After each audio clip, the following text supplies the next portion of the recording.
Hare Krishna. We'll start with the invocation. Om Ajnana-timirandasya Jnananjana Shalakaya Chakshurumitam Yena Tasmai Shri Guruve Namah. Shri Chaitanya Manopistam Stapitam Yena Bhutale Swayam Rupa Kadamayam Tadati Swapadantikam Vandeham Shri Guru Shri Yuta Shri Gurun Vaishnavamscha Shri Rupam Sagrajatam Sahagana Raghunatanvitam Tam Sajivam Sadvetam Savadutam Parijan Saitam Krishna Chaitanya Devam Shri Radha Krishna Padan Sahagana Lalita Shri Vishakhanvitamscha Hare Krishna Karuna Sindhu Dinabandhu Jagatpate Gopesha Gopika Kanta Radha Kanta Namastute Tapta Kanchana Gaurangi Radhe Vrindavaneshwari Vishabhanu Sutta Devi Pranamami Hari Priya Vanchakalpatarubhascha Kripa Sindhu Vacha Patitanam Pavanebhyo Vaishnavebhyo Namo Namah. Jai Shri Krishna Chaitanya Prabhu Nityananda Shri Advaita Gadadhar Shri Vasadi Gaur Bhakta Vrinda Hare Krishna Krishna Krishna Hare Hare Hare Rama Rama Rama Hare Hare. Hare Krishna. Thank you all for coming. So today we will start Bhagavad Gita chapter 5. It will be a very heavy discussion, at least at the start when I set the base. So have undivided attention on this base. And I will start this with a question for all of you to answer. So the question is, what does sannyas or sannyasi mean to you? If you were to draw, what would that look like? Everybody, please answer quickly.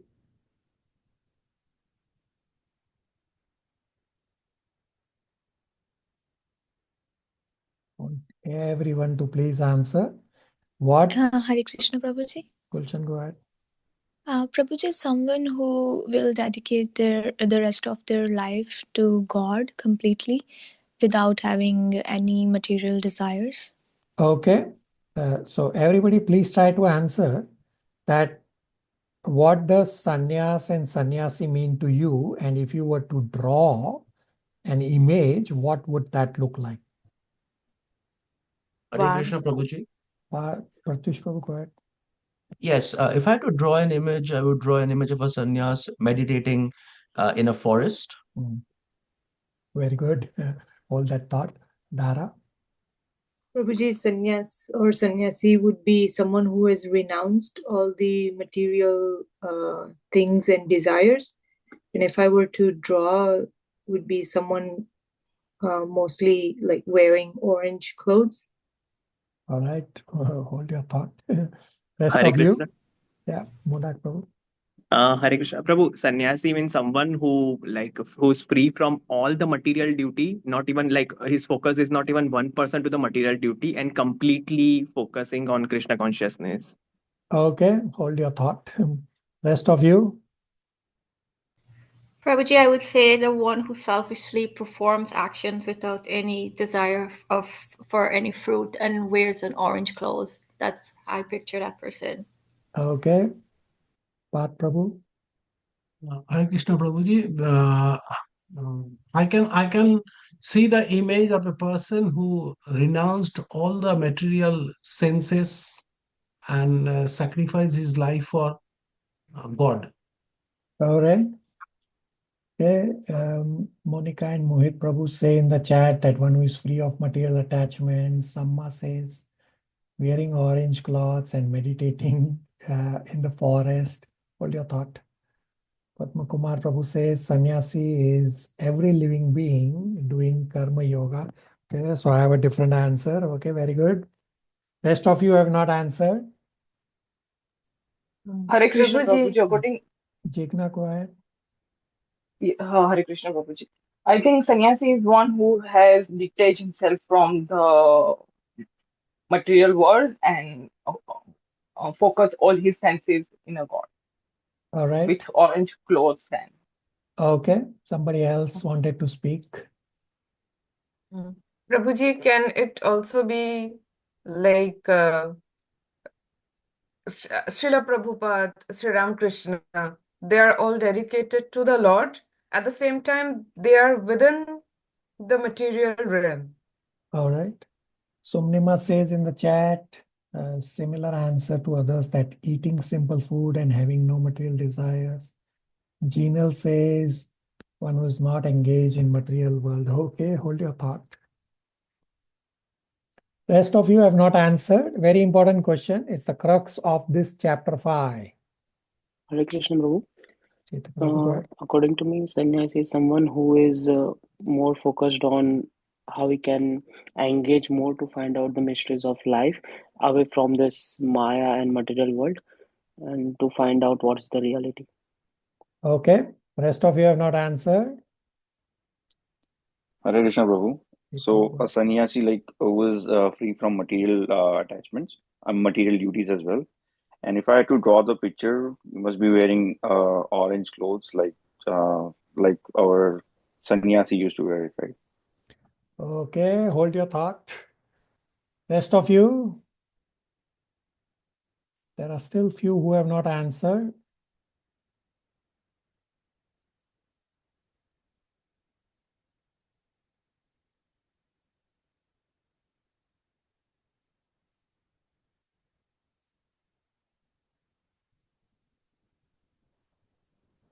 Okay.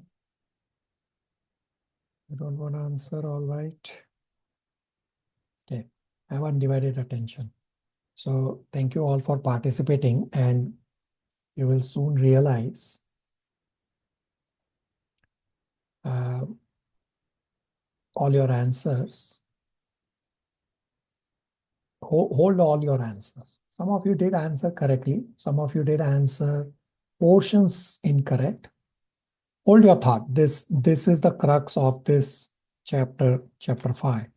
So chapter 4 concluded with Krishna telling to Arjuna to rise and fight.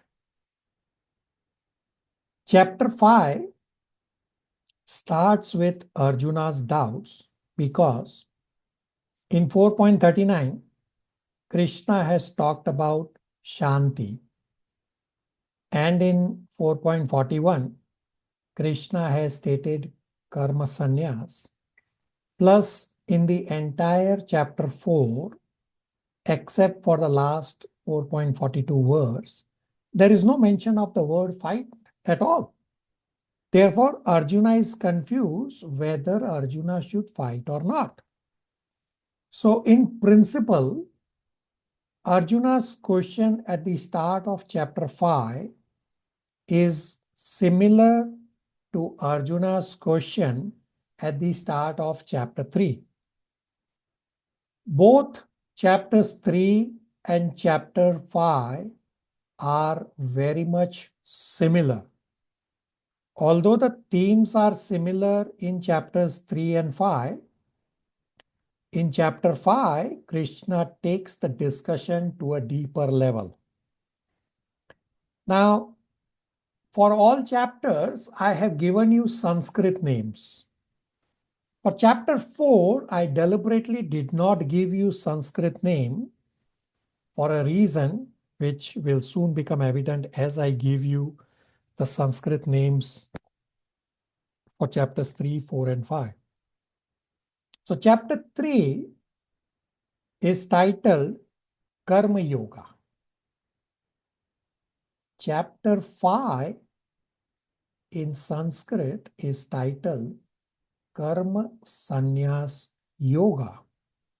Chapter 5 explains how to practice the knowledge which is given in chapter 4. So chapter 5 is not on sannyas. Rather, chapter 5 is sannyas within karma, meaning how karma can lead to no reaction. Therefore, by doing karma will be the same as sannyas. So chapter 5 is the practice of the jnana that we studied in chapter 4. And chapter 4 title in Sanskrit is Jnana Karma Sannyas Yoga. Now I'll give you the sequence of 3 chapters, Sanskrit names, and it will flow very nicely. So chapter 3 is Karma Yoga. Chapter 4 is Jnana Karma Sannyas Yoga. And chapter 5 is Karma Sannyas Yoga. That chapter 5 explains how to practice the knowledge which we studied in chapter 4.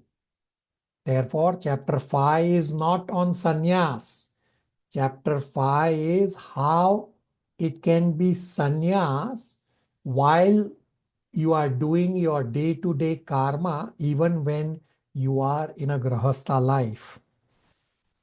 So this chapter 4, which is titled Jnana Karma Sannyas Yoga, meaning by knowledge, by jnana, one understands how to practice karma that creates no reaction. That one can do renunciation even while doing karma. So chapter 5 is not renunciation of action. Rather, chapter 5 is about renunciation within action. The whole theme of Bhagavad Gita is that action itself, means karma itself, can lead one to disentanglement and liberation if that action is done intelligently through the knowledge given in chapter 4 as well as other parts of Bhagavad Gita. This will be discussed in chapter 5. I will pause here for this heavy overview of chapter 5. Any questions, comments, realizations?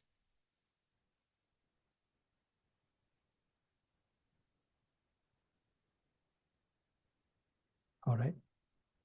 Chapter 5, the overview and the sections are, there are 5 sections. The title of chapter 5 is Karma Yoga, Action in Krishna Consciousness. In Sanskrit is Karma Sannyas Yoga.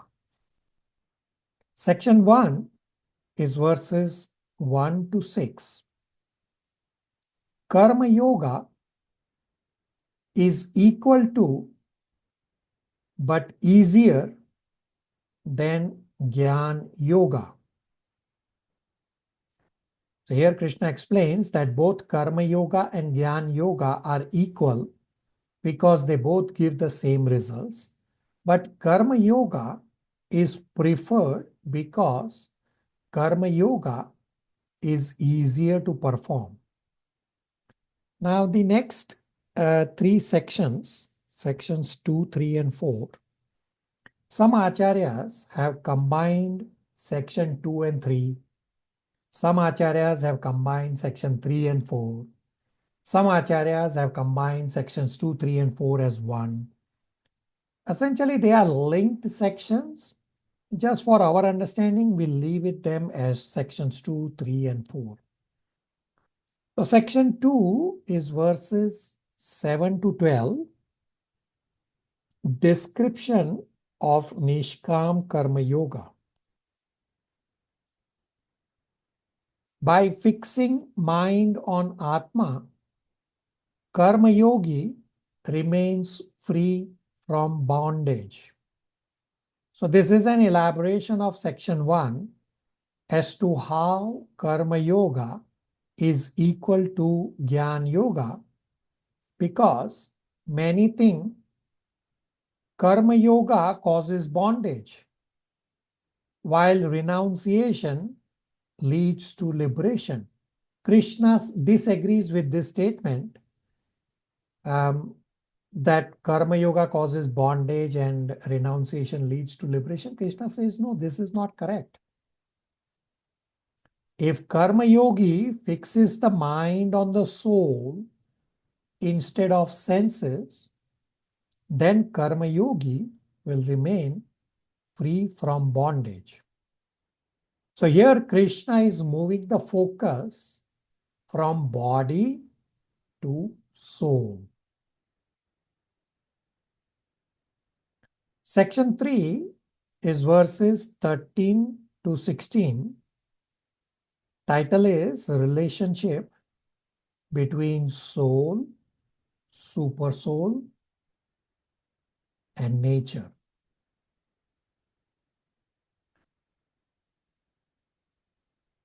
That by fixing mind on Paramatma, Karma Yogi will attain liberation.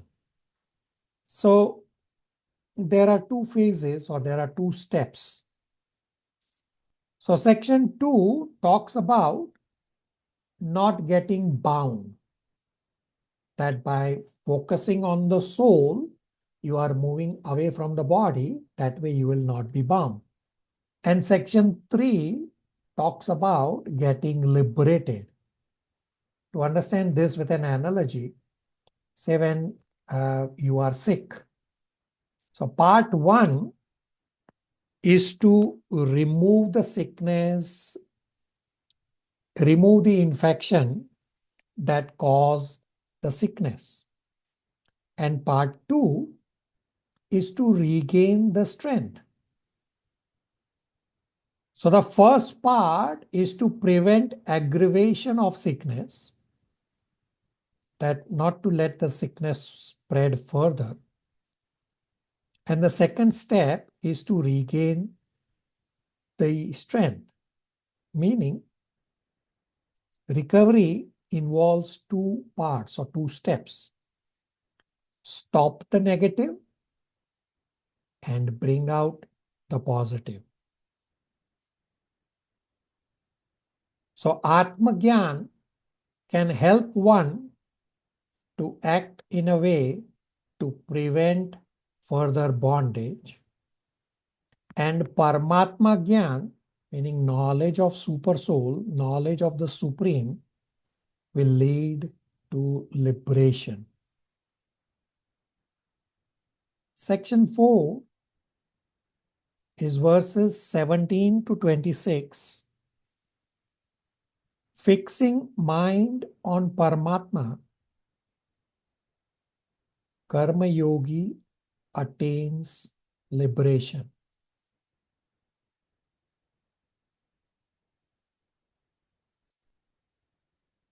Section 5 is verses 27 to 29. Again, some acharyas have also split section 5 into two, that 27, 28 talk about Dhyan Yoga, or which is same as Ashtanga Yoga. And 29 is a section on itself being titled as Peace Formula. We'll just keep it together. Doesn't matter. So section 5 is verses 27 to 29. Title is Introduction to Dhyan Yoga and Peace Formula. So verses 27 and 28, Krishna explained that Karma Yoga can lead to some form of renunciation. Now, Arjuna was thinking whether to do Karma Yoga or Jnana Yoga.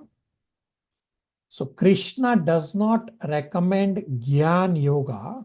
Rather, Krishna recommends Ashtanga Yoga if at all anyone has to renounce towards the end of their life.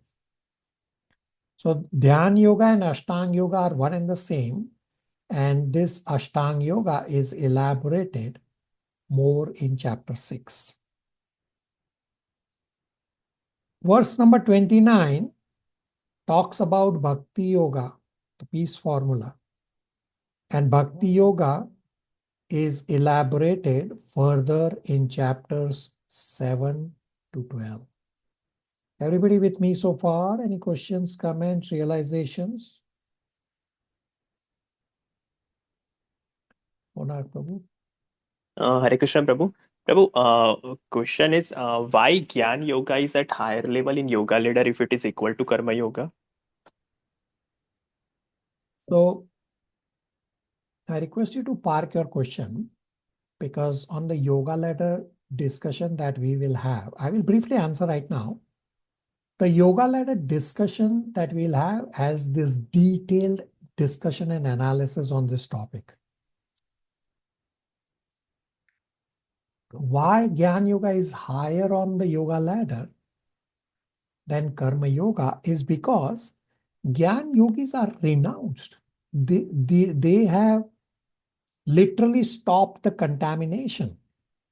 The challenge with Gyan Yoga is that the sadhana that you have to do, or the medication that you have to do to attain liberation, is very difficult. So for example, say somebody has diabetes. So you have to stop taking sugar or stop further contamination. So Gyan Yogis have stopped that contamination. The challenge is that the medication that you have to take for curing the diabetes, meaning the sadhana that you have to do for Gyan Yoga, is very difficult. Therefore, Krishna has said in Bhagavad Gita 12.5 that in the embodied body, it is impossible to elevate on by following the Gyan Yoga path. Monarch Prabhu, does that help you? Time being? Yes, Prabhu. Yes, Prabhu. Thank you. And further in this chapter 5, Krishna will go on to explain that Karma Yoga is easier because Gyan Yogis are sitting and doing nothing. But we all know that soul can never be inactive. Therefore, Karma Yoga is easier, and therefore Krishna will go on to explain this and conclude that Karma Yoga is easier and Karma Yoga is preferred route to follow. Monarch Prabhu, further help and everybody on the same. Yes, Prabhu.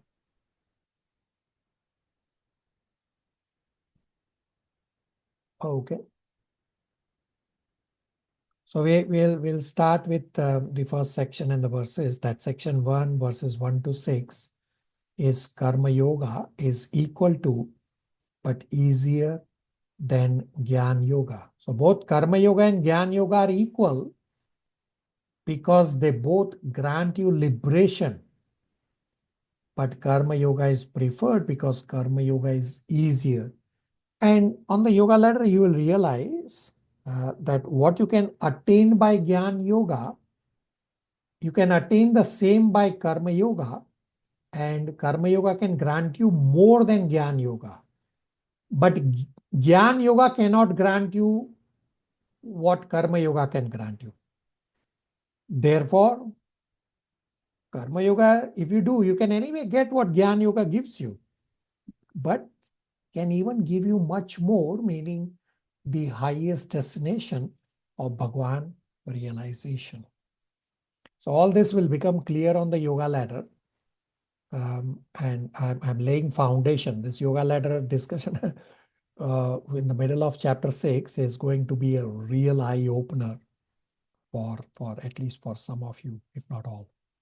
Deep Prabhu, verse number 1 translation.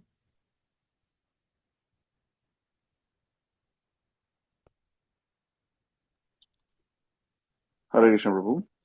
Arjuna said, "O Krishna, first of all, you ask me to renounce work, and then again you recommend work with devotion. Now, will you kindly tell me definitely which of the two is more beneficial?" Hare Krishna. So Arjuna's question refers to 4.41 where Krishna says sannyas karma. So Krishna is saying renounce fruits of karma, but Arjuna is thinking to renounce activity by looking at the literal meaning of the word sannyas karma. So I want Sumnima to go to 4.41 and the first line reads Sanskrit and the word for word translation. 4.41. 4.41. Louder. 4.41. Yoga sannyasta karmanam dhyanan sanchina. Just the first line. Just the first Karyam. One who acts in line. devotional. No. First line Sanskrit and first line word for word translation. Okay. Yogan sannyasam karmam dhyanan sanchayan samyasmam. Translation, word by word. Yoga, by devotional service in Karma Yoga. Sannyasa, one who has renounced. Karmamam, the fruits of action. Gyanan, by knowledge. Sanchiknan, kat. Okay, so now do the same. Go to 5.1 and the first line in Sanskrit and the word for word first line. How? Sannyasam karmam krishnam puranam yogyam cha samsayam. Arjuna Vacha, Arjuna said, Sannyasam, renunciation, karmam of all activity, Krishna, O Krishna. Right, so what was there in 4.41 where Krishna is saying karma sannyas and Arjuna is saying or thinking that I have to renounce karma. So that's why his question is linked to what Krishna has said. So Krishna is saying in 4.41 to renounce fruits of karma, not to renounce karma itself. Krishna is saying continue your karma. Just renounce the fruits. But Arjuna is thinking that I have to renounce karma, and therefore he is confused. And in 4.42, the word, if you look at Sanskrit word, in the third and the fourth line, the last word in the third line and the fourth, it says yoga atishtohita, meaning rise and fight. And therefore in 5.1, in the second line, Arjuna says punar yogam cha samsasi, that I'm confused that now you are saying do devotional service. So what exactly are you asking me to do? Therefore, Arjuna is asking in 5.1 that among these two, one being to renounce and second being devotional service, which is Shreyas? Shreyas means better in the long run. Now this question is going on from the start of chapter 3. So Arjuna's question in chapter 3 verses 1 and 2 is very much identical to Arjuna's question in 5.1. Hence Arjuna is saying that can you please definitely tell me which is better? Because this discussion has been going on for quite some time. Dhara, I want you to read chapter 3 verses 1 and 2 and then chapter 5 verse number 1 translation to see that how Arjuna's questions at the start of chapter 3 and chapter 5 are identical. Chapter 3, verse 1, Arjun said, O Janardhan, O Keshav, why do you want to engage me in this ghastly warfare if you think that intelligence is better than fruitive work? Text 2. My intelligence is bewildered by your equivocal instructions. Therefore, please tell me decisively which will be most beneficial for me. And Prabhu, chapter 5, text 2. Text 1, 5.1. Text. text one. Arjun said, "O Krishna, first of all, you ask me to renounce work, and then again you recommend work with devotion. Now, will you kindly tell me definitely which of the two is more beneficial?" Like, So, this question that Arjuna has asked at the start of chapters 3 and chapter 5, Arjuna will go on to ask this almost identical question at the start of chapter 18 again. He will just rephrase his question differently, but he will go on to ask this question for the third time as well. Everybody with me so far? Questions, comments, realizations?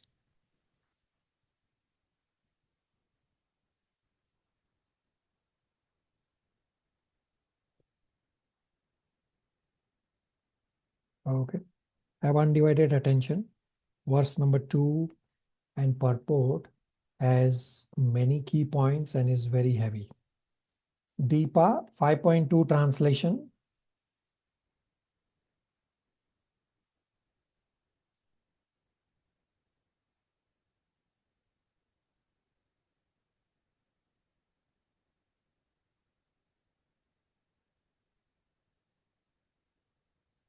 Deepa. Oh, sorry, I was reading. I thought I unmute myself. Sorry. The personality of Godhead replied, "The renunciation of work and work in devotion are both good for liberation. But of the two, work is devotional service is better than renunciation of work." So Krishna is saying both Karma Yoga and Gyan Yoga, Gyan Yoga being sannyas, both are Shreyas. Shreyas means what is good in the long run, because both Karma Yoga and Gyan Yoga prevent attachment, hence both are good. Now Karma Yoga, don't think that your normal day-to-day work it becomes Karma Yoga. No, Karma Yoga has to be more focused on spirituality, and then it will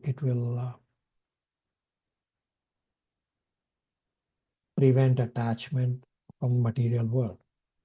Krishna is saying that among these two, Karma Yoga and Gyan Yoga, Karma Yoga is better because Karma Yoga is easier. So we have discussed this in chapter 3, verses 1 to 9, that activity is required for the soul. Activity is natural for the soul. Therefore, Karma Yoga is easier. Srila Prabhupada states in the purport that attachment causes bondage. Work does not cause bondage. Attachment causes bondage. If one is not attached, then even if one is working in the material world, there is no bondage.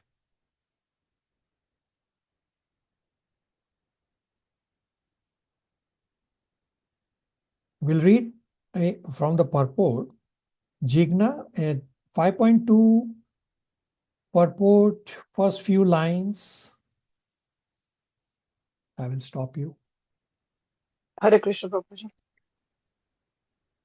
Fruitive activities seeking sense gratification are cause for material bondage. As long as one is engaged in activity aimed at improving the standard of bodily comfort, one is sure to transmigrate to different types of bodies, thereby excuse me, thereby continuing material bondage perpetually. Okay, Srimad, so what did Prabhupada explain? That when one is focused on fruitive activities, seeking sense gratification, that is cause of material bondage perpetually. For me, soul and body are identical. I don't think of me as a soul. I know soul only in theory. But in practice, my body and soul have melded together. Soul is riveted to the body. Actually, soul is separate from body. Just as a driver is separate from the car. So body is like the car and is described in 18.61 with the word yantra. Yantra means vehicle. The body is a vehicle or a car. And the soul is like the driver. So why my soul and body are melded together and riveted together is because of enjoying mentality.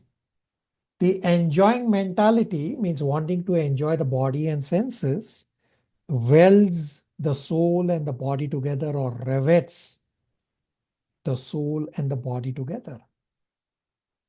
One is bound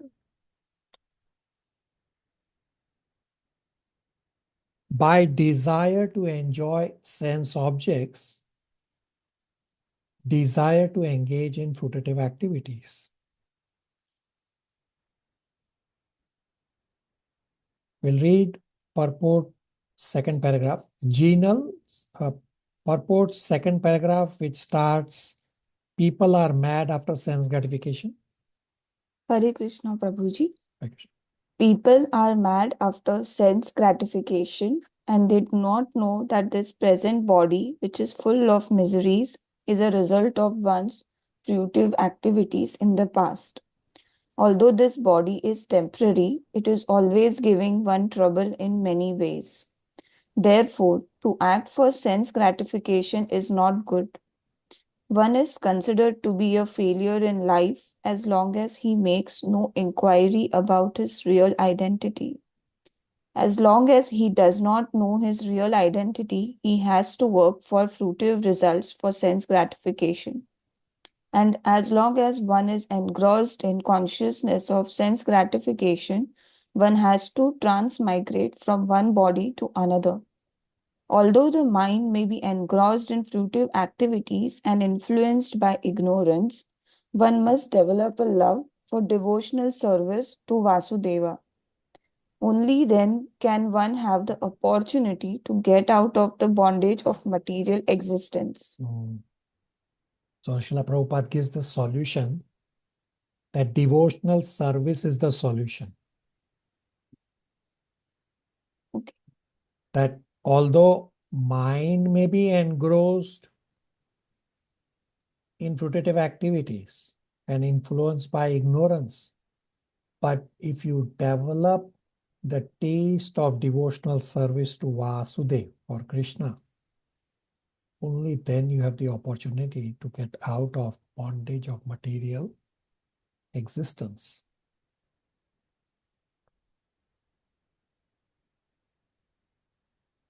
Meaning,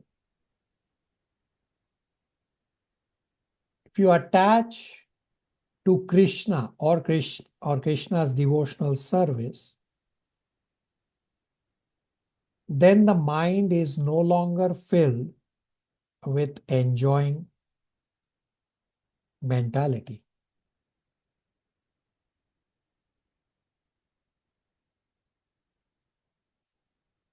We'll continue reading from the purport. Mansi, the third paragraph, which starts, therefore jnana or knowledge. Hare Krishna Prabhuji. Therefore, jnana or knowledge that one is not this material body but a spirit soul is not sufficient for liberation. One has to act in the status of spirit soul. Otherwise, there is no escape from material bondage. Action in Krishna consciousness is not, however, action on the fruitive platform. Activities performed in full knowledge strength one's advancement in real knowledge. Okay, so what did Prabhupada say? That jnana alone is not enough. It's a very significant point Prabhupada is making. That jnana or knowledge alone that you are not this body, you are a soul, is not enough for liberation. One has to act as a soul. Otherwise, there is no escape from material bondage. So knowing that you are not this body, you are a soul, is not enough. When we act as a soul, that's when we get liberation. Meaning, when you do devotional services, that's when you are acting as a soul. So many devotees last week came to the Toronto temple to do devotional services, and tomorrow also many devotees will join for devotional services. So this is acting at the level of soul. Only then you can get liberation. Simply by knowledge, it doesn't give you liberation. Yes, it's a good starting point that you have knowledge, but then you have to take a step further as well. And we'll read the last paragraph. Monarch Prabhu will read, when persons eager to achieve liberation.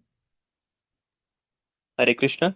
When persons eager to achieve liberation renounce things related to the Supreme Personality of Godhead, thinking them to be material, their renunciation is called incomplete. Renunciation is complete when it is in the knowledge that everything in existence belongs to the Lord and that no one should claim proprietorship over anything. One should understand that, factually, nothing belongs to anyone. Then where is the question of renunciation? One who knows that everything is Krishna's property is always situated in renunciation. Since everything belongs to Krishna, everything should be employed in the service of Krishna. This perfect form of action in Krishna consciousness is far better than any amount of artificial renunciation by a sannyasi of the Mayavadi school. Hare Krishna. So, Prabhupada explains that if you renounce something that can actually be used in Krishna's service, that is not renunciation. That is actually Falgu Vairagya, means false renunciation. Instead of Falgu Vairagya, false renunciation, we have to follow Yukta Vairagya. Yukta Vairagya means proper renunciation. Yukta Vairagya means to renounce the enjoying mentality and to use the things in Krishna's service that are possible to use in Krishna's service in the material world. Prabhupada says, actually, nothing belongs to us. So what is there to renounce? The only thing we have to renounce is the illusion that we have something to renounce. I'll repeat this statement, that only thing we have to renounce is the illusion that we have something to renounce, because nothing belongs to us to begin with. So Srila Prabhupada's point is that we don't have to renounce possessions. Rather, we have to renounce the misconception that I am the enjoyer. This enjoying mentality is what we have to renounce. And we need to know that Krishna is the only and the supreme enjoyer. I will pause here for any questions, comments, realizations. Pretty heavy discussion at the start of chapter 5.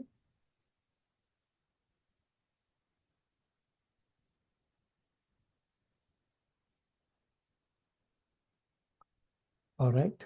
Now, why Karma Yoga is better?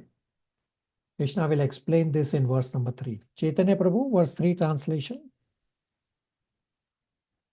Hare Krishna. One who neither hates nor desires the fruits of his activities is known to be always renounced. Such a person, free from all dualities, easily overcomes material bondage and is completely liberated. O mighty armed Arjuna, Hare Krishna. So here Krishna is talking about renunciation within action instead of renunciation of action. Meaning, one does not hanker nor resent, is actually free from duality. Now, a question may come up. How does no hankering and no resentment happen?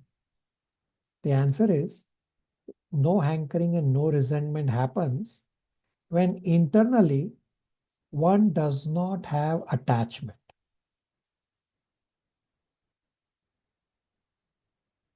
We'll read the purport for verse number 3. Matan Prabhu will read towards the end with the last two lines, which starts, there is no duality. Hare Krishna. There is no duality in his mind because whatever he does for Krishna. Being thus freed from platform of duality, he is liberated even in this material world. That one is liberated even in the material world while doing activities, as long as he does it for the pleasure of Krishna.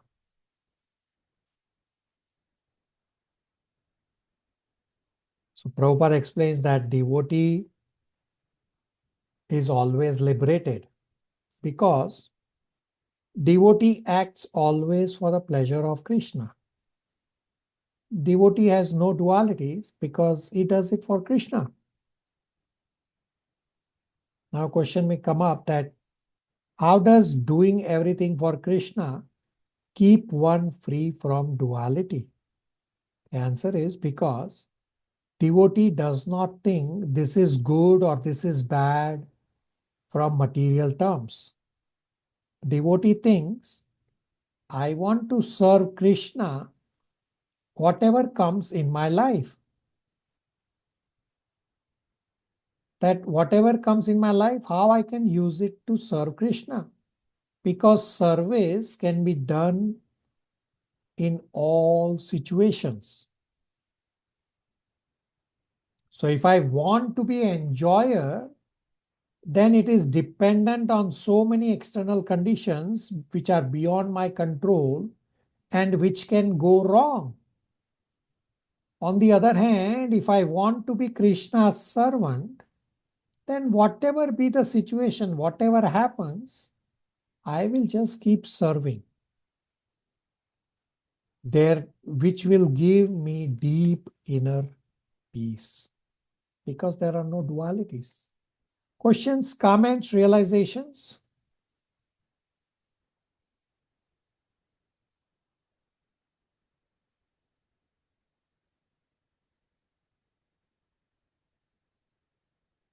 Malti will read verse 4 and 5 translation.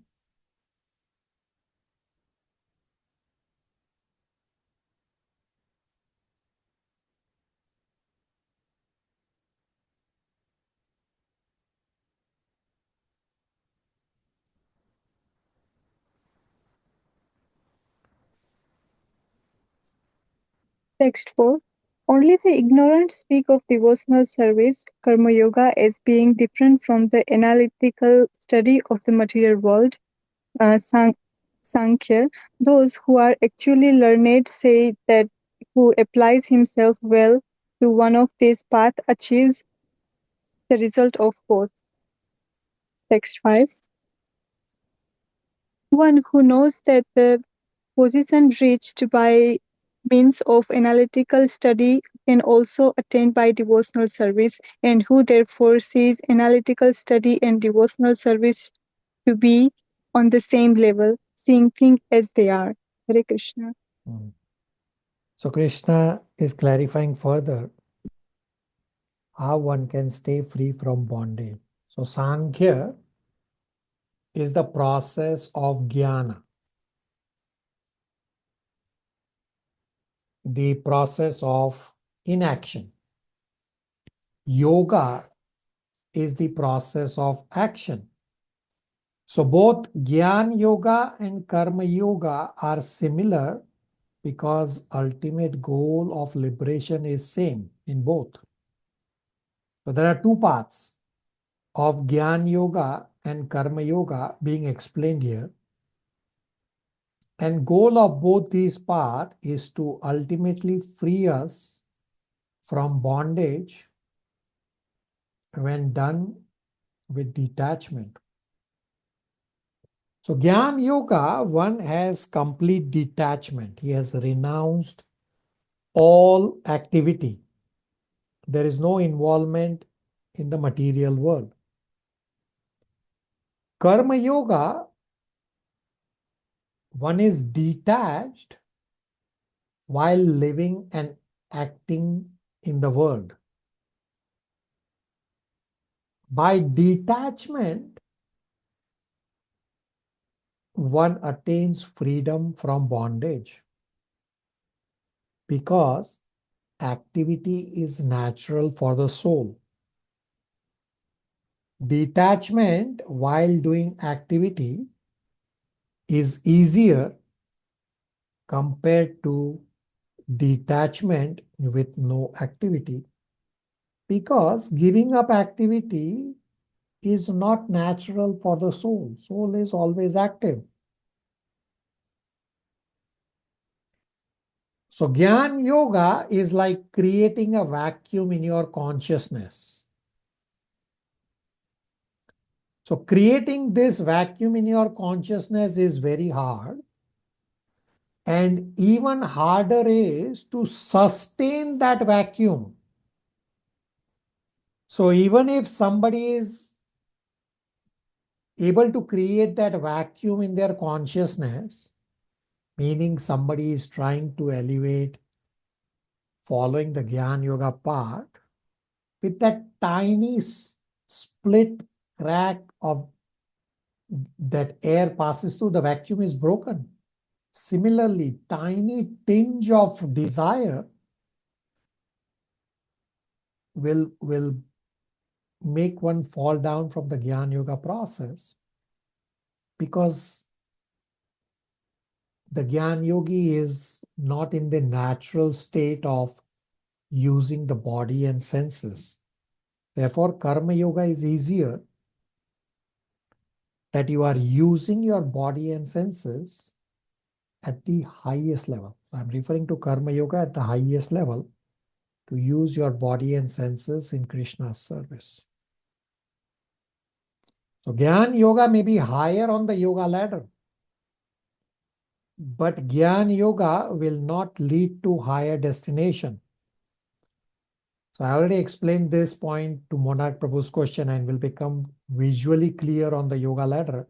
And I will repeat right now that Jnana Yoga may be higher on the yoga ladder, but Jnana Yoga will not lead to higher destination. Meaning, Jnana Yoga can grant you Brahman effulgence destination. That's it. Cannot go beyond. Karma Yoga, you can attain the same Brahman effulgence destination, as well as Karma Yoga can grant you Bhagwan realization, the highest realization. So yes, in theory, Jnana Yoga and Karma Yoga can grant you liberation in different degrees. But Karma Yoga can grant you even higher than what Jnana Yoga can grant you. Karma Yoga can grant you Bhagwan realization, which is higher than Brahman realization. And therefore, the key difference is that Karma Yoga is easier to perform. So the other point about what Monarch Prabhu asked this question, that why is Jnana Yoga higher on the yoga ladder than Karma Yoga? So understand that on the yoga ladder where it says Karma Yoga lower than Jnana Yoga, that Karma Yoga is normal karma. In chapter 2 onwards, Krishna has interchangeably used Karma Yoga, Buddhi Yoga, and Bhakti Yoga to refer to Bhakti Yoga. And on the yoga ladder, Bhakti Yoga is higher than Jnana Yoga. I will pause here for any questions, comments, realizations.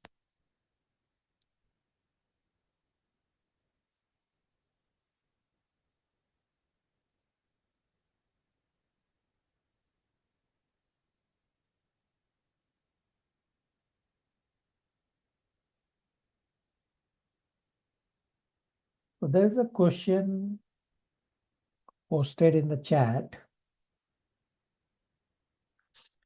It says, the renunciation which we are talking about here in this chapter 5, is it the same as the sannyas ashram, or these two are different? So ashram is different. You can be in a grahastha ashram and still be a sannyasi. And you will all go, what? How is that possible? Because grahastha ashram and sannyas are exact opposite. So as long as you are not attached to sense gratification, to fruitive actions, then even in a grahastha life, you are equal to sannyasi. Now, one of my favorite lectures of Srila Prabhupada, it is from Srimad Bhagavatam. The lecture is titled, How to Find a Grahastha Sannyasi. Would you all like to listen to that lecture as part of the spiritual endeavor for today? Yes, Yes, Prabhuji. Prabhuji. Thank you. Yes, Prabhuji. Yes, Prabhuji. Yes, Prabhuji. Very good. So I will send you that lecture and we will soon come back to discussing the question I asked at the start, that what does sannyasi mean to you? And many of you say that one who is completely off the material world. Well, that's not correct.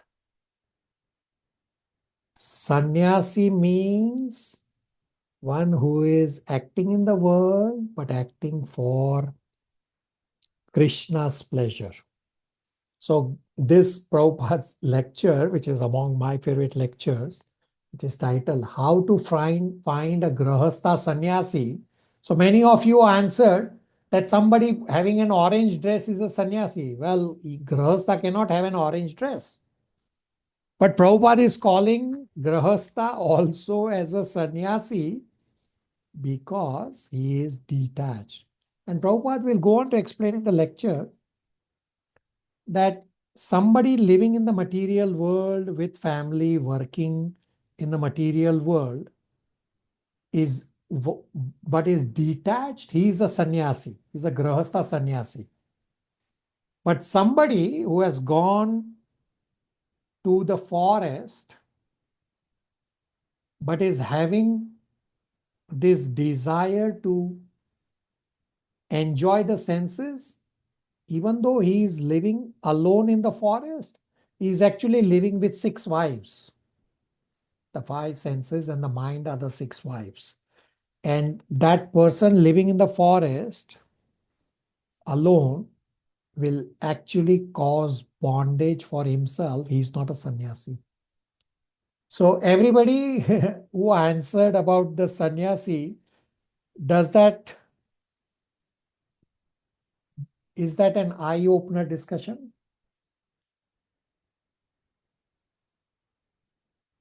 Yes, Prabhuji. Yes, Prabhuji. Yes, Prabhuji.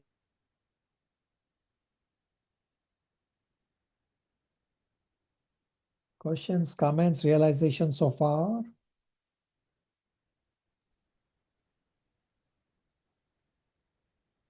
Parth and Pratish Prabhus. Hare Krishna Prabhuji. Just a bit of context before, sorry. You said Gyan Yoga will grant you Brahman effulgence, and Karma Yoga will give you Brahman effulgence plus Bhagwan realization. And then you also explain why Yoga is higher than Karma Yoga in the Yoga ladder. Can you just repeat the answer you gave for that? Yeah. So Gyan Yoga, and all this you'll have visual for all of this on the yoga ladder and will become crystal clear. So Gyan Yoga can grant you Brahman effulgence. That's it. You cannot go beyond Brahman effulgence. Karma Yoga can grant you Brahman effulgence also. Simultaneously, Karma Yoga can grant you even higher than Brahman effulgence, which is Bhagwan realization. So there are three levels of spiritual realizations. Lowest is Brahman realization. Next level up is Paramatma realization. And the highest is Bhagwan realization. So Karma Yoga is easier because you are using your mind and senses in Krishna's service, as well as you can get the highest destination of Bhagwan realization. Therefore, Karma Yoga is easier because this is natural for the soul. Activity is natural for the soul. Compared to Gyan Yoga, there is no activity, which is very difficult. So to attain liberation through Gyan Yoga, that you are trying to be detached by not doing any activity, is very difficult, is like creating a vacuum in your consciousness. Even if you are able to create a vacuum in your consciousness, sustaining that vacuum, meaning sustaining your Gyan Yoga level, is very difficult. Karma Yoga, on the other hand, is natural. That soul natural is to act. Soul cannot sit idle.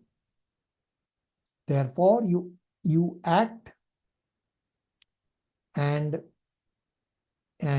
you act for Krishna.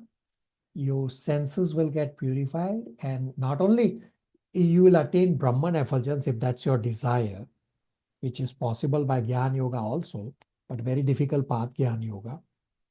But easier path, you follow Gyan Yoga. If Brahman effulgence is your destination, yes, go to Brahman effulgence. But you have the option to even get the highest destination of Bhagwan realization. And why one should act, that if fruitive activity is or sense gratification is not my intent, then why would I act? Will come up very soon in 5.11. Pratish Prabhu, does that help you? Understood, Prabhuji. Thank you. All right. Gulshan, verse number 6 translation.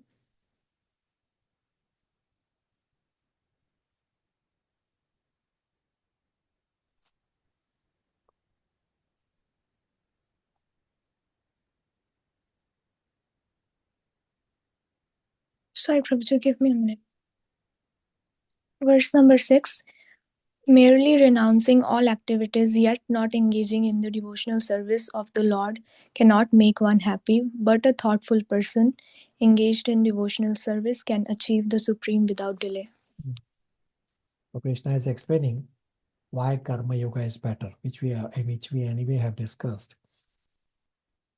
Krishna is explaining both these points, that why Karma Yoga is better and why Gyan Yoga is discouraged.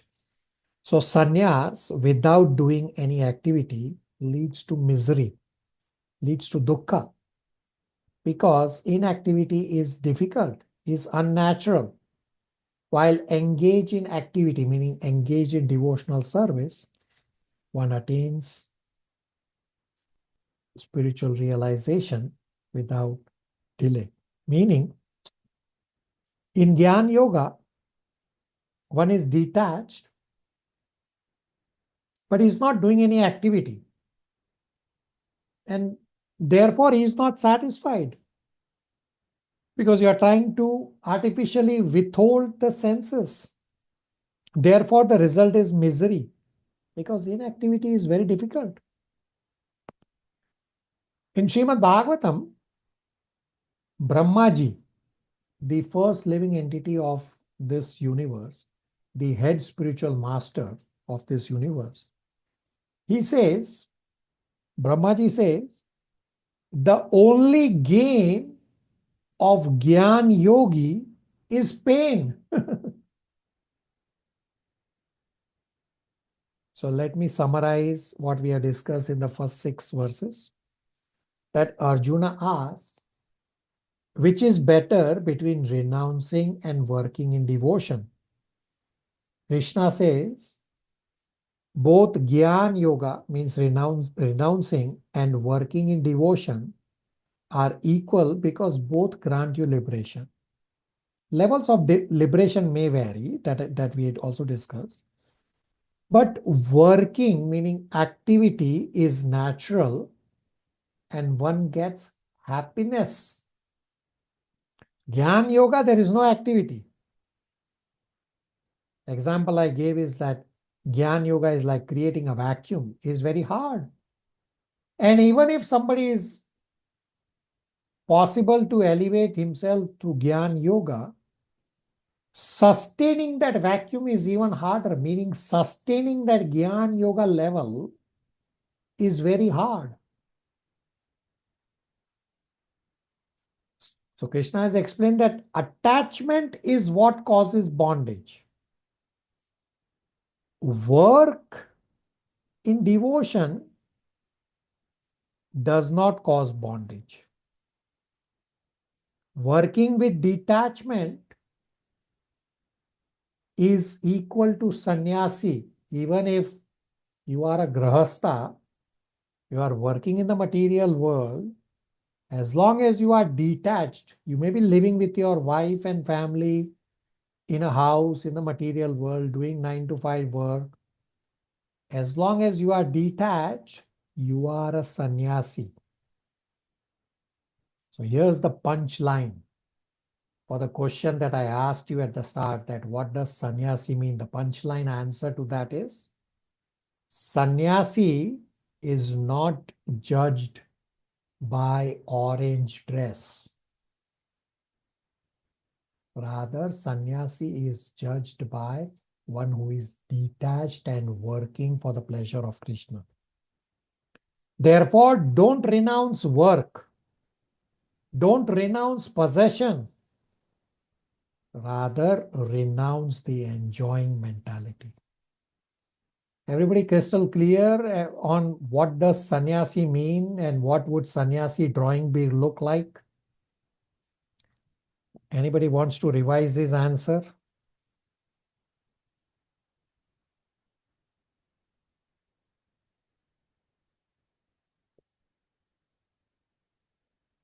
Silence. I got silence.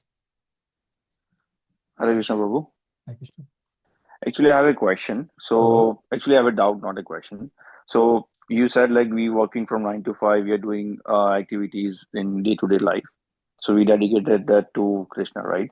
So that's a very objective thing. Like we cannot like we cannot able to detach sometimes because even after coming from the work or even from studying, we still sometimes think about like what will happen tomorrow or like plan according to that.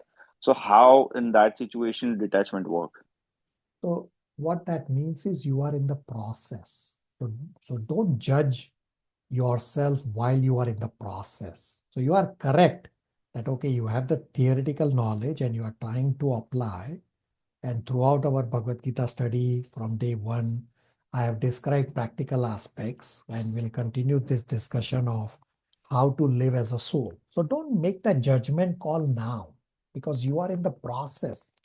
Just as, say, somebody is in the shower, taking a shower, and somebody comes and say, hey, you are not yet clean. Arey Baba, but I am still in the shower. When I come out of the shower, that's when you make that judgment call whether I am cleansed or not. All that means is, the Prabhu, that you are in the process, and you may not be 100% detached so far. But if you continue this process of Krishna consciousness, little by little, you will be 100% detached. Deep Prabhu? Yes, Prabhu. Thank you. Hare Krishna. Rest of you, Parth, Pratish Prabhus. Hare Krishna Prabhuji, actually, sannyas you just stated is not just by the dress, but by the devotional service to Krishna, even staying with the family. Yeah. Yeah, you are correct. And what's your question? No, no. Actually, you just said earlier what did I say regarding sannyas? What you have understood? That's Yeah. what I am telling. Yeah. Okay, very good. Very good. The rest of you?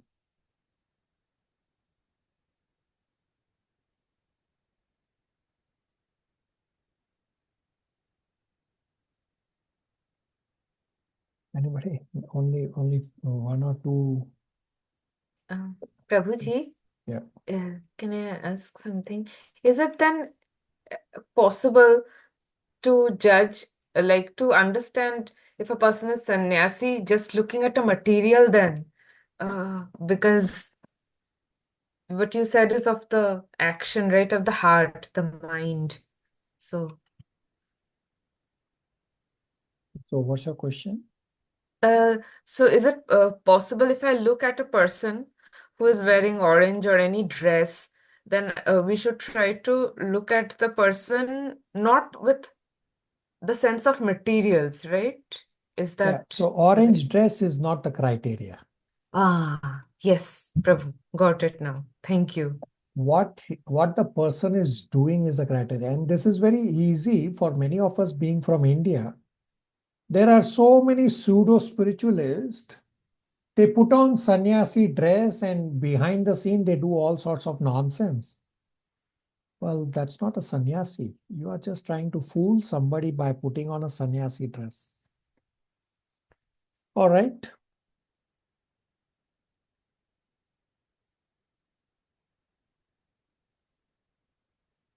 So there's a question posted in the chat that examples of material bondage, meaning if you have any desire to enjoy your body and senses, or if you treat your family members as objects of your enjoyment at the material body and sense level, that is material bondage.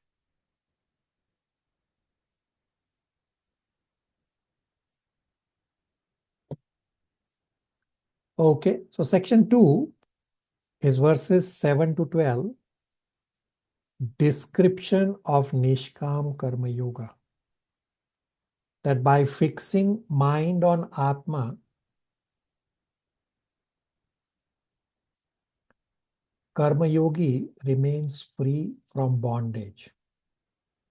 So here Krishna will explain more on how Karma Yoga is equal to Gyan Yoga. That many actually think that Karma Yoga causes bondage and renunciation leads to liberation. Krishna disagrees with this statement. Krishna says if Karma Yogi fixes the mind on the soul instead of the senses, then the Karma Yogi will remain free from bondage even while working in the material world. So Krishna will also give the solution that how to remain unbound is by doing devotional services. Monica, 7 translation.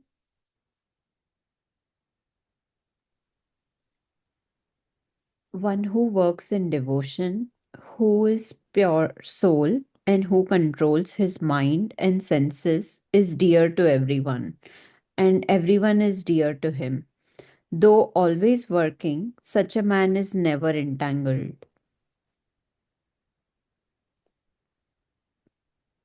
So if a person is not detached, even if that person goes to the forest, he is actually living with 6 wives, the 5 senses and the mind, And therefore, that person living alone in the forest will still be bound because his mind is focused on senses, wanting to enjoy the senses. If one is self-controlled and detached, even if he stays at home with wife and children, he will still not be bound. So the key points are that the pure soul with mind and senses controlled, he is not bound. If Karma Yogi fixes mind on the soul instead of the senses, then Karma Yogi will remain free from bondage. So, a lot of these things for the first 6 chapters will become crystal clear when we soon do the yoga ladder. It's coming up before next class. I'm going to send you a shell document to print, and a lot of things will become clearer. As well as at the start of chapter 7, I will also give you a high level steps of the first 6 chapters. It will become crystal clear as to what all Krishna is talking. Right now, yes, we are focusing on verse by verse by verse, so as to understand the details. And soon with the yoga ladder and start of chapter 7, I will give you this overview, and all these points that I'm explaining, that Krishna is explaining here, will become crystal clear very soon. So verse number 8 and 9 is a very important practice verse that devotees who do services here at the Toronto temple, that I have explained to them, and I will explain to all of you as we discuss this verse, that this is actually how you have to act and come at the level of soul. Mohit Prabhu, 8 and 9 translation. Hare Krishna Prabhu. A person in the divine consciousness, although engaged in seeing, hearing, touching, smelling, eating, moving about, sleeping, and breathing, always knows within himself that he actually does nothing at all. Because while speaking, evacuating, receiving, or opening or closing his eyes, he always knows that only the material senses are engaged with their objects and that he is aloof from them. So one who knows and understands that simply the senses are coming in contact with sense objects and nothing more. One who knows this and he does not think that I am the doer of anything. He does not think that he is doing the actions of the various senses.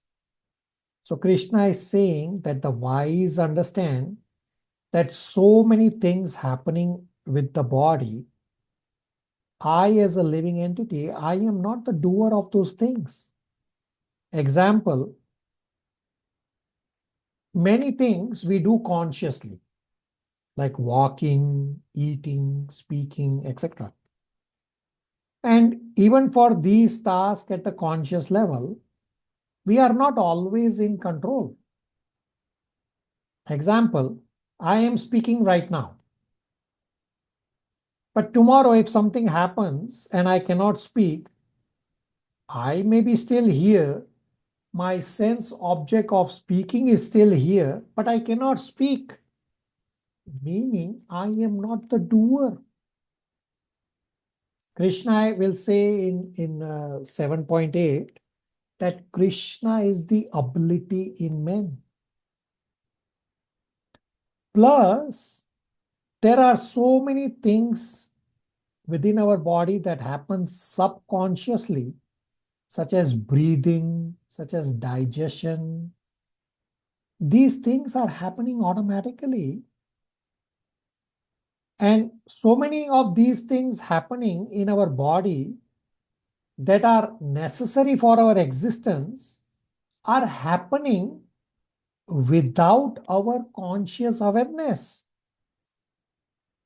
So this is the practice verse of this 5.8 and 9 that I've explained to many devotees coming for services, that let the body do the cutting of the fruits and vegetables when they come for services in the temple.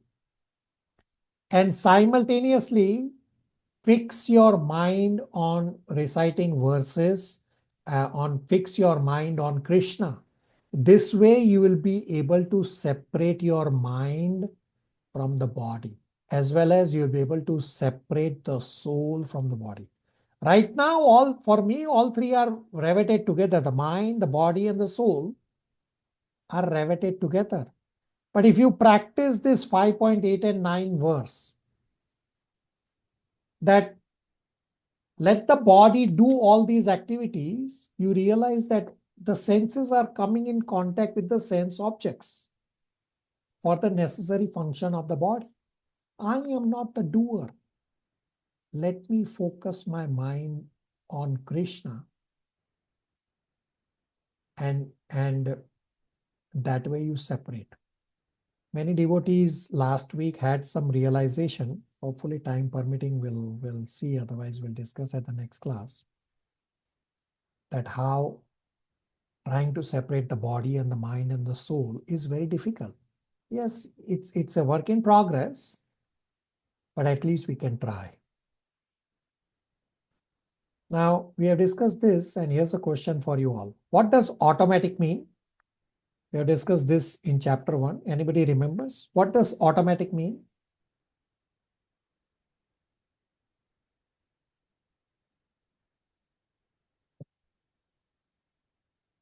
Anybody?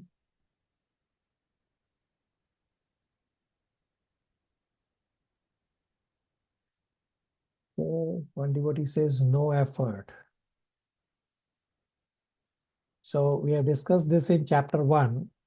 So automatic means we don't know who is in control of those things happening automatically. Automatic does not mean absence of control. Rather, automatic simply means absence of awareness of control. So all these are happening because Krishna is the controller. Krishna will say in Bhagavad Gita 9.10, Maya Adhyakshena Prakriti, that material nature is working under me.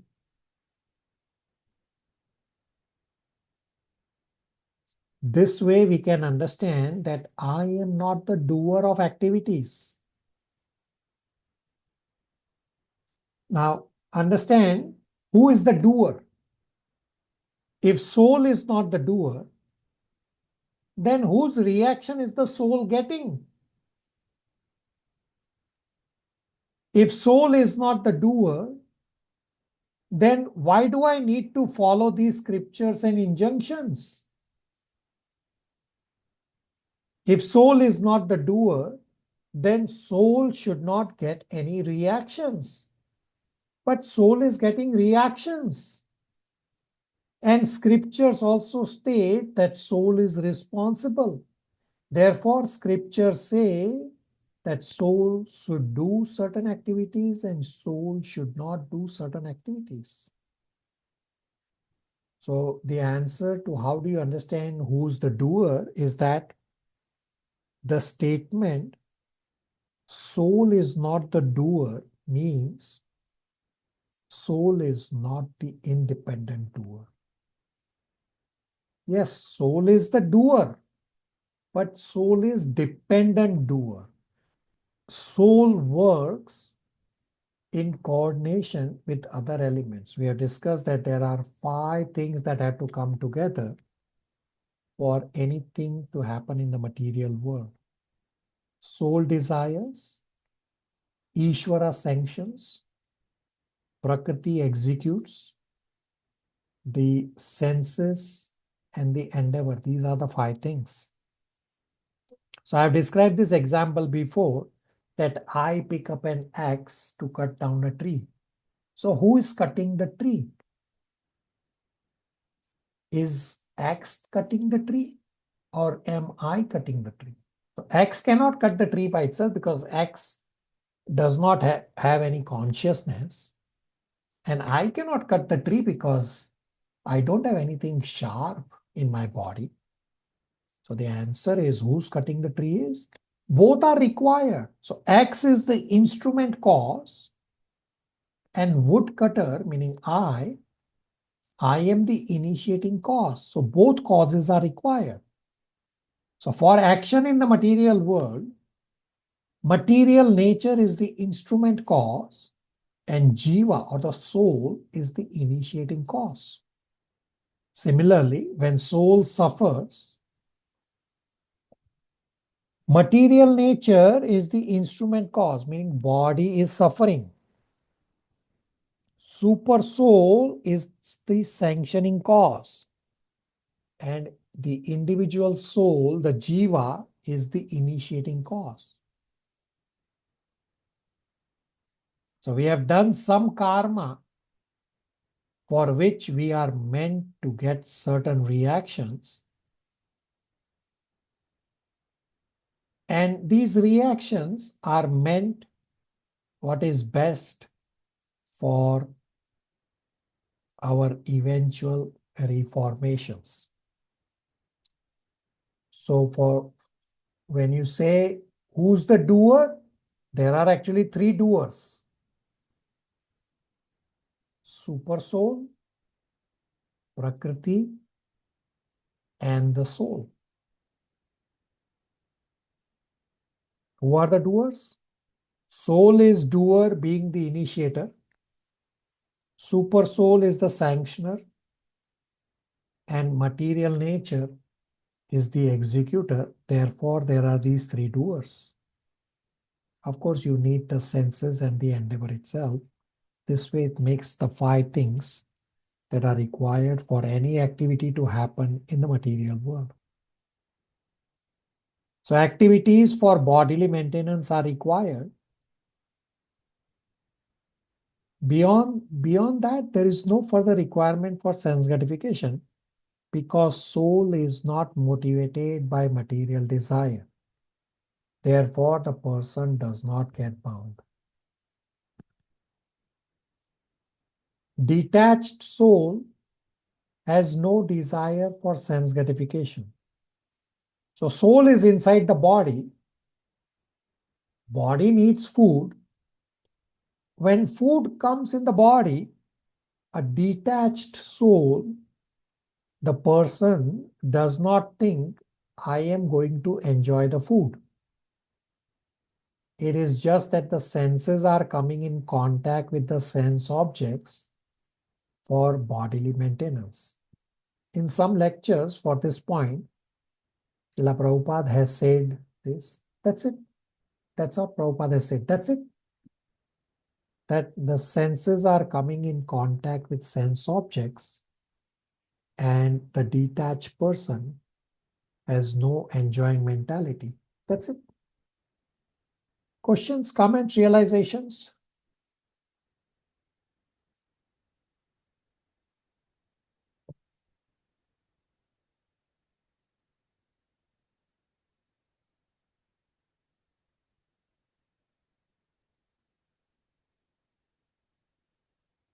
Samma will read verse number 10 translation.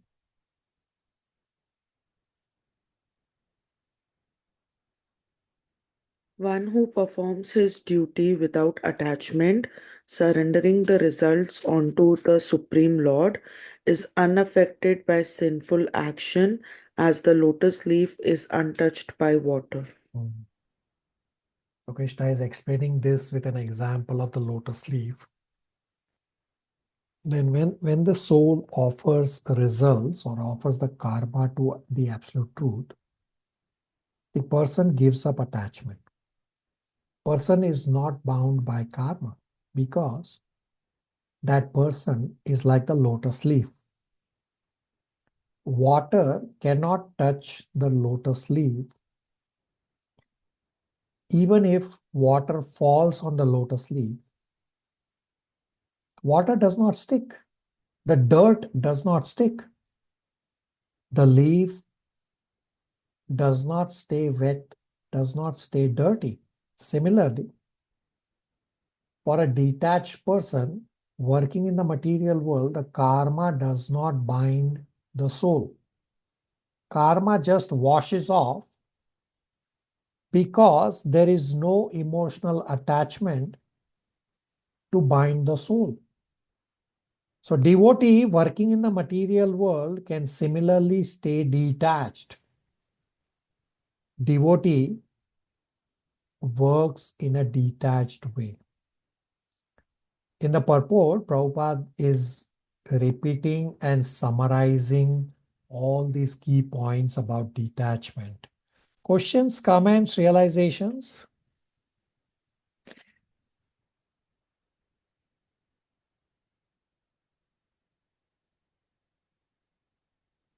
So now a question comes up that what is the motivation for such a detached person to work? If he does not have desire for results, if he does not have attachment to results, so what is his motivation for work in the material world? And Krishna gives the answer in 5.11. Is a very important verse, that purification is the motivation for work in the material world.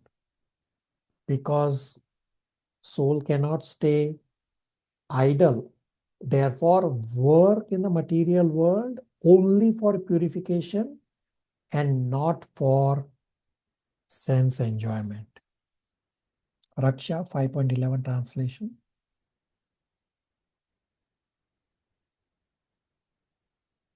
The yogis, abandoning attachment, act with body, mind, intelligence, and even with the senses, only for the purpose of purification. Hare Krishna. The yogi acts with body, with mind, with intelligence, and even the senses only for purification. Yes, even the senses that engage the senses in Krishna's service only for purification, not for enjoyment. Normally, senses cause bondage. And senses can also lead to liberation if you engage the senses properly in devotional service. The most voracious part of our body is the tongue that causes bondage due to speaking nonsense, due to prajalpa and eating anything and everything. That same tongue, which is the most voracious part of our body, when the same tongue is used to speak about Krishna, it can purify us and the result will be liberation. So there are two methods of purification and liberation. First is the process of yoga, means actively use your senses in Krishna's service. So for example, your eyes, use the eyes to see the beautiful form of Shri Radha Krishna. Your tongue, use your tongue to speak about Krishna Katha and honor Prasadam. This way you are using your senses to purification, for purifying your senses. And the second method is the Gyan Yoga method, which is the process of inactivity. You sit down and you are thinking, I am not this body, I am a soul. So Gyan Yoga is the process of negation, not this, not this, not this, neti, neti, neti. That this is not spiritual, this is not spiritual, this is not spiritual. So currently, the senses cause agitation because I want to enjoy senses. but I am not allowed to enjoy senses. So my current stage is a transition stage from agitation to coming to the pure stage. And this transition stage is actually a very dangerous stage, which can lead to doing offenses. Therefore, we have to learn to be tolerant, to be patient, to be determined in doing steady devotional service. Then the result will be purification. Meaning, even senses are to be engaged in Krishna's service rather than trying to withhold your senses. So we read in 5.11 that act with body, mind, intelligence, and even the senses only for purification. This is the motivation. Purification is the motivation for a detached person to work in the material world.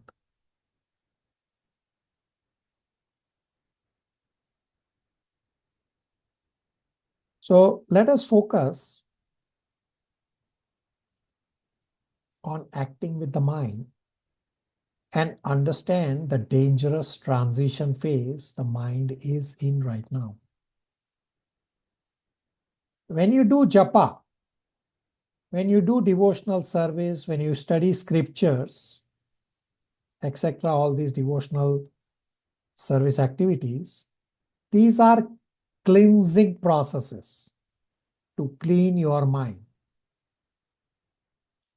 And compare this mind's transition state with an example of you trying to clean a room in your home.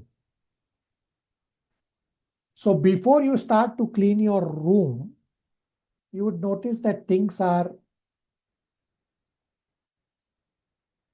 properly placed or reasonably properly placed.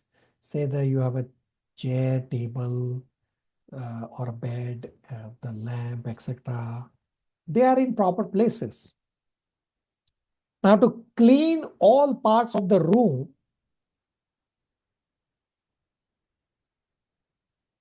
you move things around so that you can clean all corners of the room. Now, before you finish cleaning, the room looks like a bigger mess than when you started cleaning, because you have now moved all the stuff, but you have not yet finished cleaning. Similar to this room being a bigger mess is what happens to our mind during this cleansing process. Therefore, is a very dangerous situation, and we have to be very careful. Therefore, learn to be tolerant and patient. So I have explained offenses. Almost all of you have attended the offenses to avoid class, and for those of you who have not attended, the offenses class will come up in another batch where you can join that class. So offenses, understand with an example. So devotional service is like pouring spiritual credits in a bucket. And offenses is like punching holes in that bucket. So many offenses, for example, offense number 1 of the top 10 offenses catches everyone, like blasphemy. Catches everyone because one acts with body, mind, and speech. You may be thinking bad about somebody in your mind. Well, you have created an offense. So you are thinking bad or being envious of someone while you are chanting.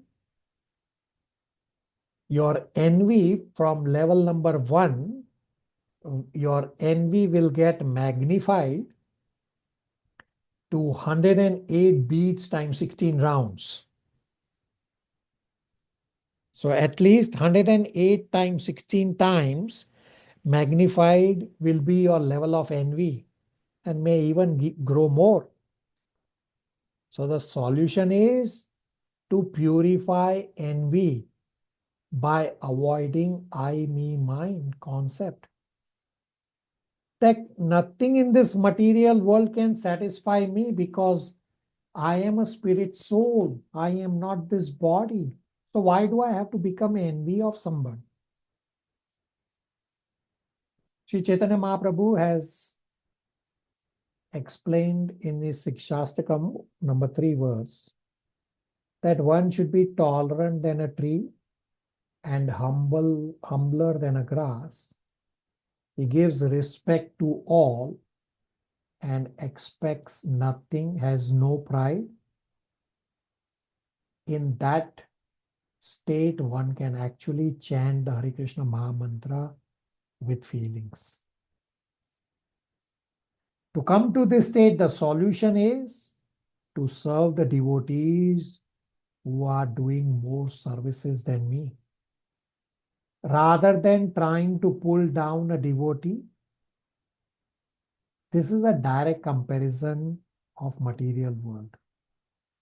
In material world, everyone tries to pull down others. Versus in spiritual life, one grows in spirituality by serving others who are elevated than me, by praising those who are doing more services than me.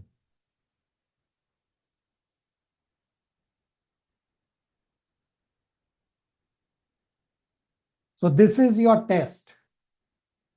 Whether you are continuing the same old way as in the material world, or are you trying to advance spiritually? Spirituality is the only bank account that grows by giving. I will pause here for any questions, comments, realizations in terms of motivation for work or anything else.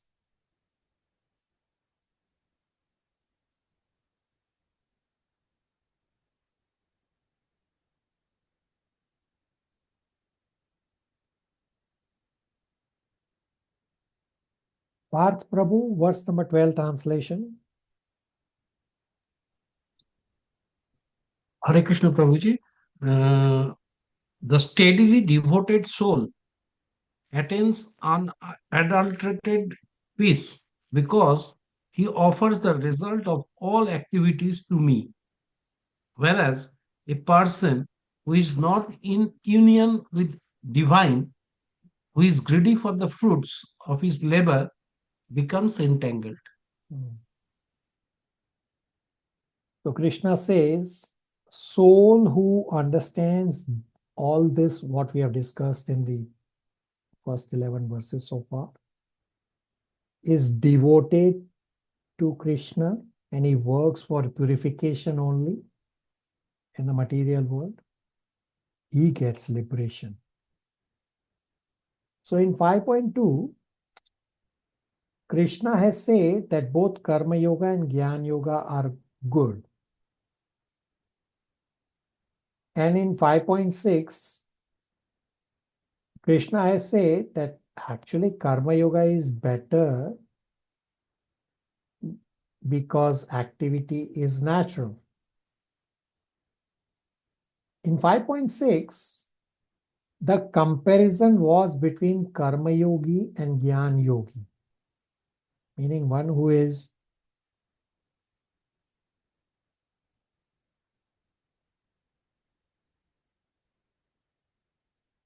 acting in the world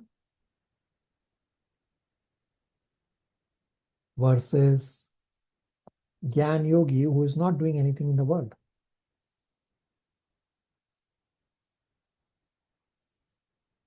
So one who is not acting in the world, that Jnana Yogi will be very difficult to become free from bondage.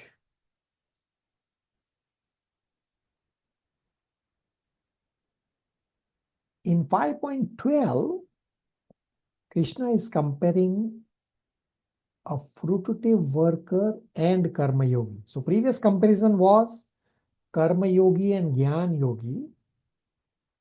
In 5.12, Krishna is comparing fruitative worker versus a detached karma yogi. So in chapter 3, Krishna has explained karma kanda and karma yoga with a comparison. We have discussed the same points of Vidwan and Asakta versus Avidwan and Sakta. That Karma Yogi is detached and intelligent, and Karma Kandya is attached and less intelligent. So action does not cause bondage. Intent causes bondage. One who does not have selfish intent, that person will not get bound. This point of one who is not selfish does not get bound, Krishna is explaining here in 5.12. Krishna is saying that Arjuna, you will not get peace by avoiding war. As long as one has material attachments, the result will be agitation. But if Arjuna acts in Karma Yoga here refers to the highest level of Buddhi Yoga or Bhakti Yoga. Karma Yoga is interchangeably used to refer to Bhakti Yoga, the highest level. So if Arjuna acts at Karma Yoga level, the highest of Bhakti Yoga level, purifies material attachment, then Arjuna will attain supreme peace. Anybody remembers what's the Nishkam Karma Yoga verse?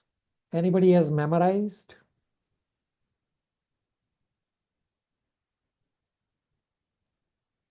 Hare Krishna Prabhuji. Go ahead, Kulshan. Karmane vidikaraste ma phaleshu kadachana ma karma phala heturbhur mate sango sattva karmani. Very good. So 2.47, very good recitation. That yes, 2.47 is the Nishkam Karma Yoga, and this one verse has been expanded in so many verses across chapters 3, 4, and 5. So Arjuna was focused on body, therefore Arjuna was bound. Krishna moved the focus onto soul to remain unbound. And in upcoming verses, Krishna will move the focus onto Paramatma to get liberation. And Krishna will go on to state that, by the way, I am that Paramatma. This is what Krishna is going to say. So bulk of the Karma Yoga discussion has already happened up to chapter 5, verse number 12. We started this with chapter 2.47, Nishkam Karma Yoga. Then chapter 3, mainly verses 30 to 35.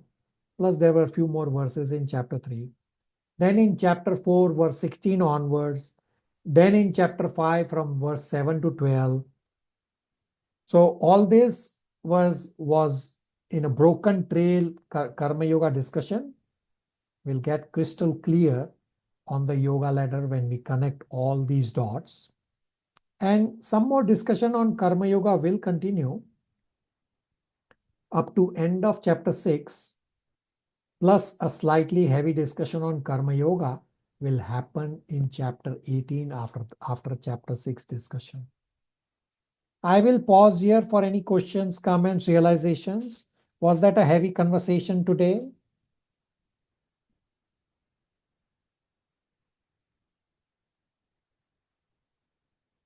That silence. Little bit, Prabhu. Hare Krishna. All right. Yes, Prabhu, super heavy. Yes, Prabhuji. Hare Krishna. So we'll go back to our question at the start of today's class. what does sannyas or sannyasi mean to you? If you were to draw, what it would look like? Everybody, please answer quickly.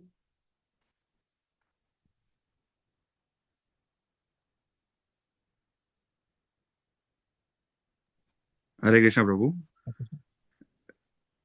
Detachment for everything and offering to Krishna. Okay, very good. Rest of you? Prabhuji, one who is working in the service of Krishna with detachment. Okay, very good. Malti? Do all the activities that give a pleasure to Krishna. Okay, very good. Mark, Pratyush Prabhus? Do activities while denouncing their enjoying mentality. Okay, very good. Tumnima? Not to confuse with somebody wearing yellow or orange clothes. Yeah, very good. Orange dress is not the criteria. Very good. Rest of you? Matan Prabhu? It is the intention that matters. Anyone can be a sannyasi. Yeah, very good. Intention is very important. Yeah. Very good. Everybody on the same page? Yes, Prabhuji. So I'll send you this very important lecture as part of your homework today. One is the Srimad Bhagavatam lecture, which is, I explain among my favorite lectures where Prabhupada says how to find a Grahastha Sannyasi. And the other lecture is titled Sannyasi Not by Dress, but by Action. Very important lectures, very heavy lectures. Please spend time to listen to it. Any questions, comments, realizations?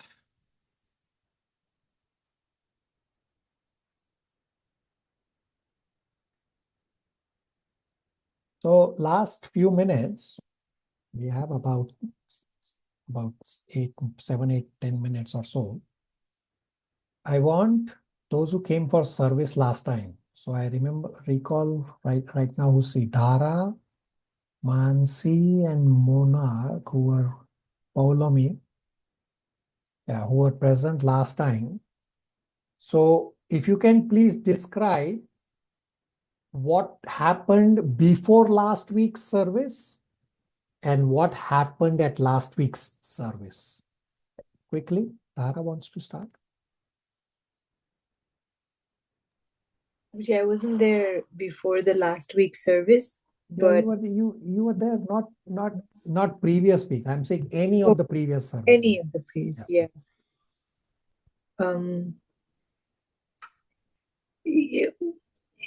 In the beginning, it's okay. We were able to, have a little bit control on our mind. But as we progressed, no matter how hard we tried.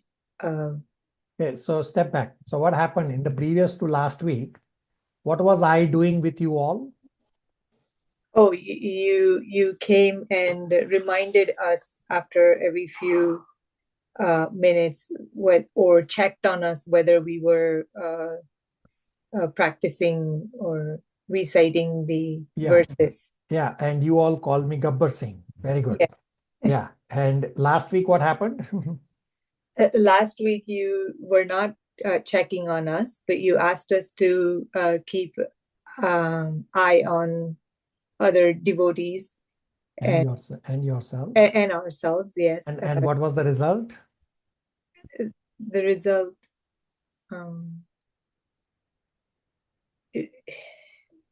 that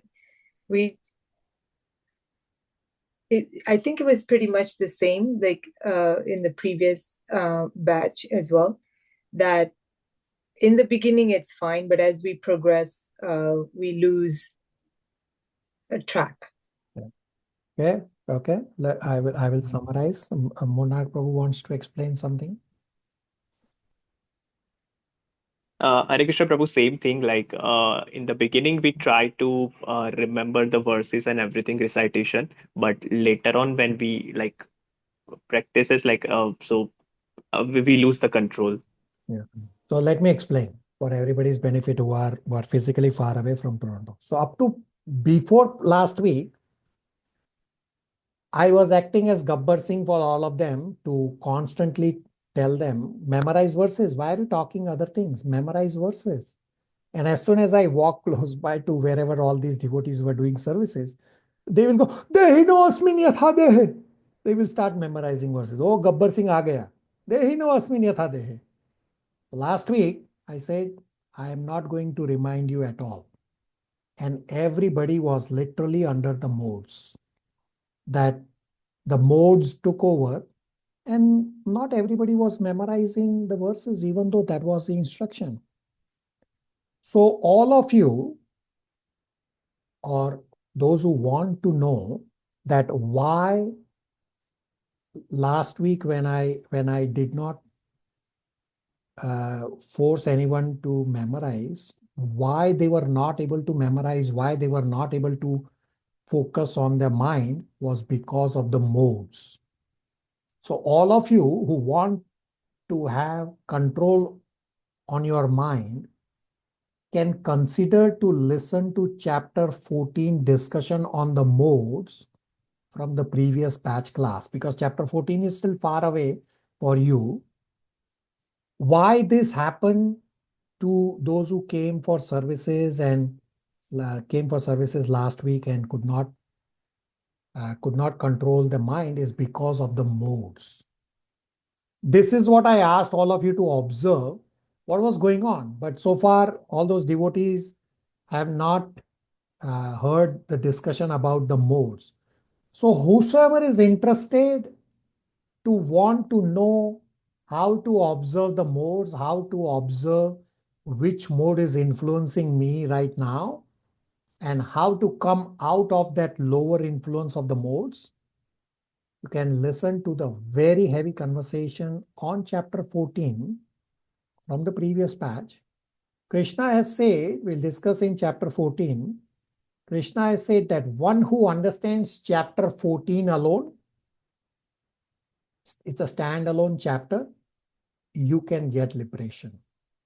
So chapters 13 and chapters 14 are the heaviest philosophy in Bhagavad Gita. Real heavy philosophy. On a literal read of chapters 13 and 14, you will go, huh? I don't understand this at all.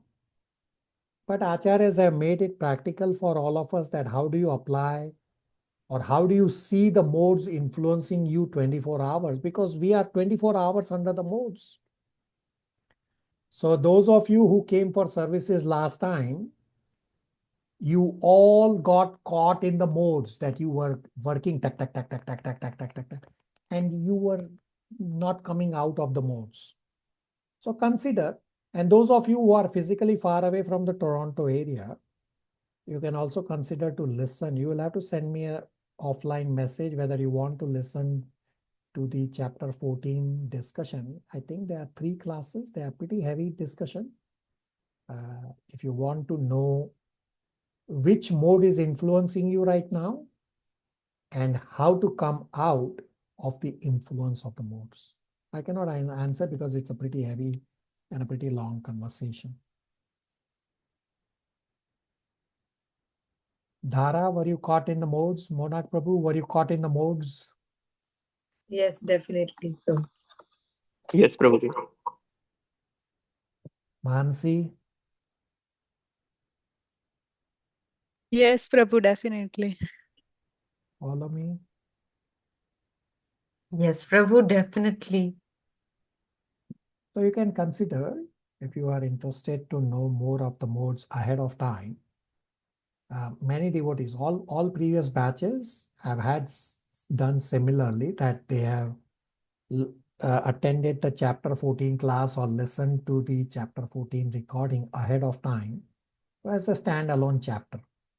It's a pretty heavy and a very practical discussion in the recordings. All right. We are right about at 11:45 a.m. here in Toronto time. So the standard homework is you read all the purports, and listen to Prabhupada lectures that I will send you. Pretty important lectures about sannyasi, that how you all as grahastha can become a sannyasi. Please spend some time on it. Are we okay to stop here?